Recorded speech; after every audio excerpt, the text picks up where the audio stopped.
मैंने क्या क्या नहीं देखा। मानव और मानवता की महत्व गगनचुंबी ऊंचाइयां और उसी मानव के पतन की अतल गहराइयां। मेरी आंखों के सामने ही युग बीते। राजा, रंक, वीर, योद्धा और मुक्त कंठ कवि जीवित इतिहास की पटकथा लिखते गुजर गए और अपनी अपनी भूमिकाएं अदा करते विदा हो गए। आज इस महान इतिहास के पन्नों में से एक कहानी मैं आपको सुनाता हूँ। कहानी ऐसी है कि सरदार सूरज सेन जब कोढ़ के रोग से पीड़ित थे, तब एक बार वे अपने काफिले से अलग भटक गए और प्यास से व्याकुल होकर गिर गए।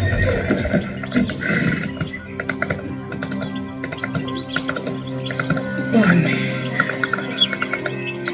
पानी,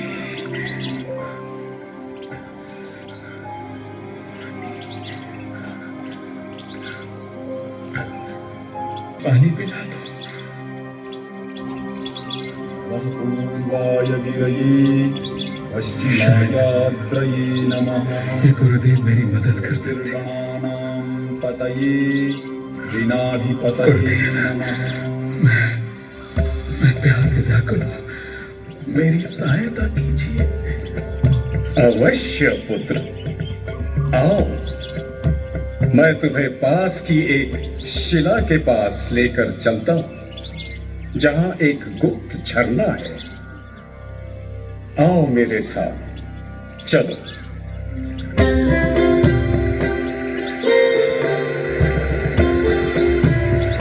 आओ पुत्र, यहां बैठो।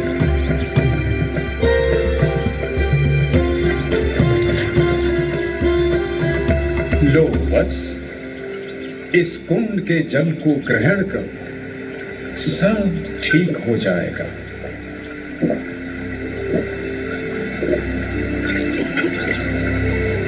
अरे, मैं तो ठीक हो रहा हूँ। वाह, मेरे हाथ पैर के सारे घाव ठीक हो रहे हैं। ये तो चमत्कार हो रहा है। मेरा शरीर एकदम ठीक हो रहा है। मैं पूर्ण रूप से स्वस्थ हो रहा हूं। मैं स्वस्थ हो रहा हूं। हे गुरुदेव, आपको मेरा शत शत नमन। मैं आपका आजीवन ऋणी रहूंगा।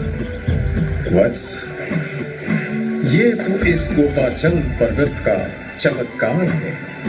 मैं तो निमित्त मात्र हूं। यदि तुम मेरा आभार प्रकट करना चाहते हो, तो इस झरने के चमत्कारी जल को संचित कर एक कुंड बनवाओ, जिससे समस्त मानव जन इसका लाभ उठा सके। और इस तरह सूरज सेन ने ये कुंड बनवाया और उसके बाद उसने यहाँ अपने किले की भी स्थापना की। यह कोई साधारण किला नहीं है। इस किले से हिंदुस्तान के भाग्य से संबंधित कई महत्वपूर्ण निर्णय हुए। प्राचीन और मध्यकाल में बहुत से राजाओं और साम्राज्यों की लहरें ग्वालियर से होकर गुजरी और जाहिर है कि उनमें से कुछ अपनी छाप भी छोड़ गई। इस किले के निर्माण में कई राजाओं ने योगदान दिया, जैसे मिहिरकुल कन्नौज के यशोवर्मन, गुर्जर प्रतिहार राजा मिहिरभोज, कच्छप घाट वन्नी